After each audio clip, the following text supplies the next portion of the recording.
It's probably, 20-some pieces in just the medallion.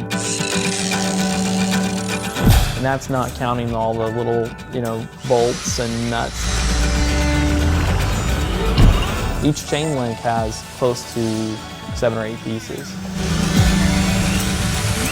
Yeah, there's a lot of pieces.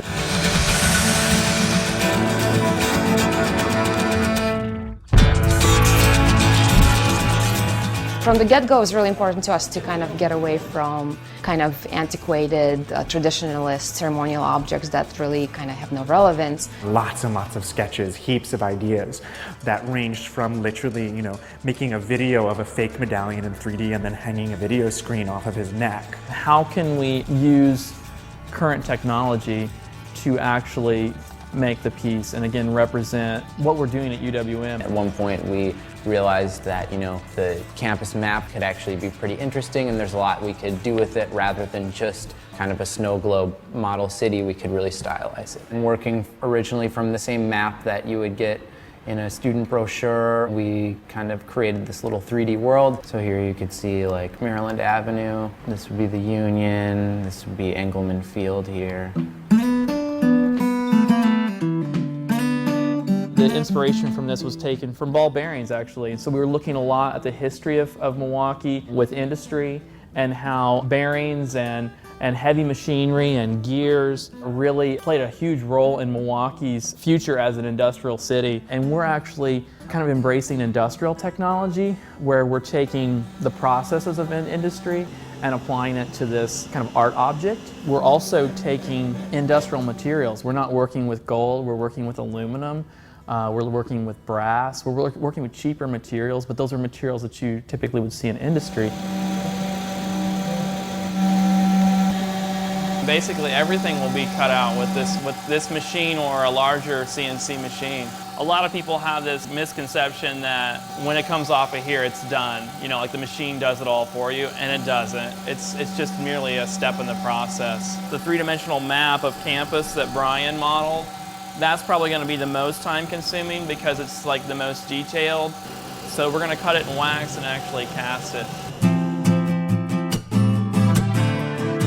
Actually, it was all Mike's idea. I think it was in his head that, well, there's no medallion, the art faculty has to do it, of course. Jewelry has this capacity to communicate ideas about the wearer, and so we really wanted to make sure to make it very specific to this university and this chancellor. And speaking of the chancellor, his own PhD was actually advanced research on ball bearings. And so to have ball bearings as part of the chain as he's wearing it also, to me, is a nice touch, a nice personal touch.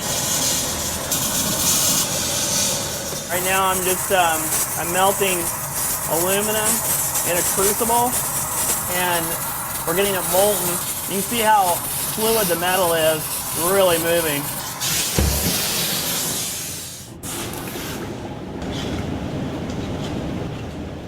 You can see the machining lines in that. We've got a lot of flashing here, but that's, essentially the map of campus, right? It's not as nice as we'd hoped, but we got the detail we wanted, so it'll be workable.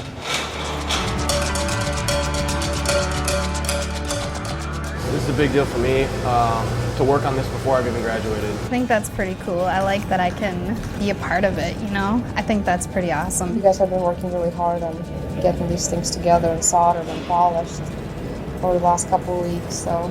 It's coming together, thanks. I can see that he's going to have a smile on his face when he puts it on. The students being a part of that's probably one of the best parts, because you see it, they're so excited in it. It's about, being able to be a part of it. The students have just polished these, and we're going to take these, run them through a process called anodizing, where we actually open up the pores of the aluminum so that it can accept dye, and that will give them their final color. It's going to really pop. I'm excited. I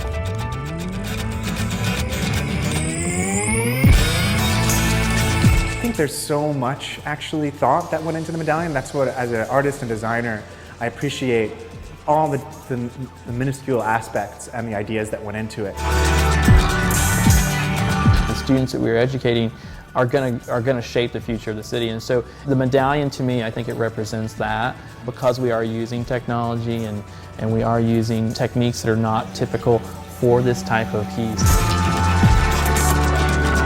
I think just the opportunity for people who are at this university at this time to have an input and actually design and make this object, I thought was really terrific.